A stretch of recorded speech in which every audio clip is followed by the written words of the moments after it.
নমস্কার, আমি শিপ্রা। আমার রান্নাঘরে আরও একটি নতুন রেসিপিতে আপনাদের সকলকে স্বাগত। আশা করি সকলেই ভালো আছেন, সুস্থ আছেন। চলুন দেখে নিন আজকে কি রান্না করছি। আজকে রান্না করব ভীষণই টেস্টি, ভীষণই সুস্বাদু অনুষ্ঠান বাড়ির মতো আনারসের চাটনি। আমি ভীষণ সহজ পদ্ধতিতে রান্না করে দেখিয়ে দিচ্ছি। চলুন দেখে নিন রেসিপিটি। আনারসের চাটনি রান্না করার জন্য এখানে আমি একটা আনারস নিয়েছি। আনারসটা কেটে নিচ্ছি। আনারস কাটতে আপনারা সকলেই পারেন, এটা নতুন করে দেখানোর কিছু নেই। তবুও দেখে নিন আমি কিভাবে আনারসটা কেটে নিচ্ছি। আনারসটা অনেক বড়, আমি এখান থেকে হাফটা আনারস নিয়ে নিচ্ছি। দেখুন এইভাবে আনারসটা ছুলে নিচ্ছি। আমি আনারসের শক্ত অংশটা রেখেই কেটে নিচ্ছি। আনারসের এই মাঝখানের যে শক্ত অংশটা, এটা আমি আগেই ফেলে দিচ্ছি না, আমি পরে ফেলে দেব। আনারসের এই চোখগুলো আমি বটি দিয়ে এইভাবে ফেলে দিচ্ছি। আপনারা আপনাদের সুবিধা মতো ছুরি দিয়েও ফেলে দিতে পারেন। এ পর্যন্ত যারা আমার ভিডিওটি দেখছেন অথচ লাইক দিতে ভুলে গেছেন, তারা অবশ্যই একটা লাইক দিয়ে দেবেন। আপনাদের একটা লাইক, একটা কমেন্ট আমাকে পরবর্তী ভিডিও বানাতে উৎসাহিত করবে। দেখুন আনারসটা ছুলে নিয়েছি। আনারসটা আরেকবার ধুয়ে নিচ্ছি। আনারসটা ধুয়ে এইরকম একটা গ্রেটারের সাহায্যে গ্রেট করে নিচ্ছি। আপনারা ছোট ছোট করে কেটে মিক্সিতে পেস্ট করেও নিতে পারেন, এটা আপনাদের খুশি মতো। তবে গ্রেটারে গ্রেট করলে এরকম একটু দানা দানা থাকবে, সেটা খেতে বেশি ভালো লাগবে। আনারসটা গ্রেট করে নেওয়া হয়ে গেছে। এবার গ্যাসে কড়াইটা গরম করে নিয়েছি। দিয়ে দিচ্ছি 1 চামচ মতো তেল, দিয়ে দিচ্ছি অল্প একটু মৌরি আর একটা শুকনো লঙ্কা। শুকনো লঙ্কাটার আমি বীজ ফেলে দিয়েছি, সেটা ছোট ছোট করে কেটে নিয়েছি, সেটা দিয়ে দিচ্ছি। এবার গ্রেট করা আনারস দিয়ে দিচ্ছি।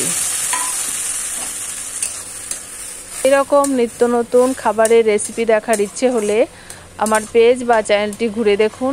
ভালো লাগলে লাইক, কমেন্ট করে সাথেই থাকুন। নেড়েচেড়ে দিয়ে দিচ্ছি অল্প একটু বিট নুন আর অল্প একটু নুন। তবে নুনটা বুঝে দেবেন, চাটনিতে নুন বেশি হলে স্বাদটা একদম নষ্ট হয়ে যায়। এর মধ্যে কোনো এক্সট্রা জল দেওয়ার দরকার নেই। দেখুন আনারস থেকে কত জল বেরিয়েছে, এই আনারসের রসেই আনারসটা সিদ্ধ হয়ে যাবে। এবার একটা ঢাকনা দিয়ে ঢেকে দিচ্ছি। 5-7 মিনিট পরে ফিরে এলাম। দেখুন আনারসটা সিদ্ধ হয়ে গেছে। এবার নেড়েচেড়ে দিয়ে দিচ্ছি স্বাদ অনুযায়ী চিনি। চিনিটা আপনারা আপনাদের স্বাদ অনুযায়ী দেবেন।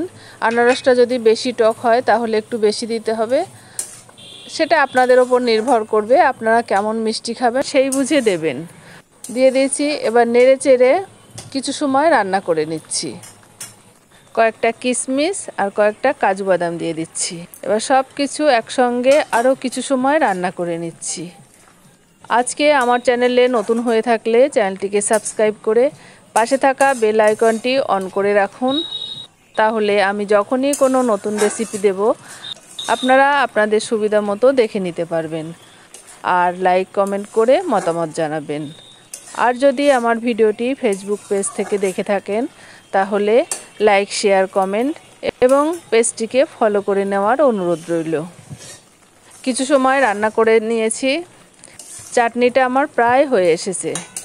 একটু জল জল রয়ে গেছে, এরকম থাকবে না। চাটনিটা ঠান্ডা হলে এই জল জলটা ঘন হয়ে যাবে।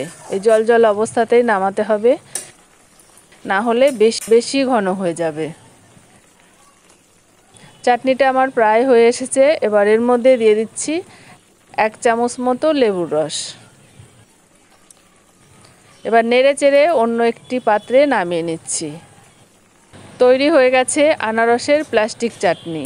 এভাবে আপনারাও একদিন বাড়িতে তৈরি করে খেয়ে দেখতে পারেন, আশা করি ভীষণ ভালো লাগবে। এবার চাটনিটা ঠান্ডা করার জন্য অপেক্ষা করব। চাটনিটা ঠান্ডা হয়ে গেলে তারপরে পরিবেশন করব। আজকের এই সহজ পদ্ধতিতে আনারসের চাটনি রেসিপিটি আপনাদের কেমন লাগলো অবশ্যই কমেন্ট করে জানাবেন। আজ এ পর্যন্তই, আবার দেখা হবে অন্য কোনো ভিডিও বা রেসিপির সাথে। ততক্ষণ সকলেই ভালো থাকবেন, সুস্থ থাকবেন। দেখুন অন্য একটি পাত্রে নামিয়ে নিয়েছি, এই রকম হয়েছে। দেখুন চাটনিটা ঠান্ডা হয়ে গেছে, আমি একটু পাঁপড় দিয়ে খেয়ে দেখছি কেমন।